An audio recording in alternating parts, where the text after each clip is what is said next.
جو شخص تقدیر الہی پر راضی رہتا ہے وہ راحت پاتا ہے۔ تقدیر الہی پر راضی رہنے والا شخص اللہ تعالیٰ کی جانب سے ملنے والی ہر نعمت کا شکر ادا کرتا ہے۔ جو تقدیر خدا بندی پر راضی رہتا ہے وہ راحت پاتا ہے۔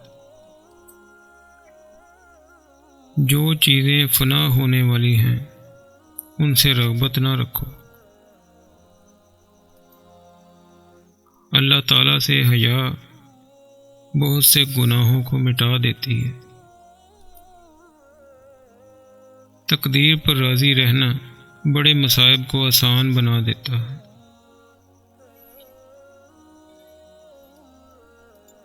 تنگی اور سختی کی حالت میں تم پر یہ حق ہے کہ اللہ تعالیٰ کی تقدیر پر راضی رہو اور مصائب کے نزول پر صبر کرو۔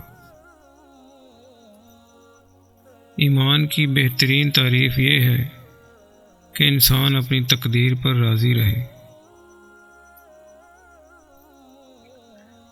اللہ تعالیٰ ایسے لوگوں کو دوست رکھتا ہے جو سخی ہیں اور دین کے مضبوط ہیں۔ بلا شبہ اللہ تعالیٰ ان لوگوں کو محبوب رکھتا ہے جو پاک دامن، متقی اور تقدیر پر راضی رہنے والے ہوں۔ اگر آپ کو ہماری یہ کاوش پسند آئی ہو تو ہمارے یوٹیوب چینل کو سبسکرائب اور لائک ضرور فرما دیں۔ شکریہ۔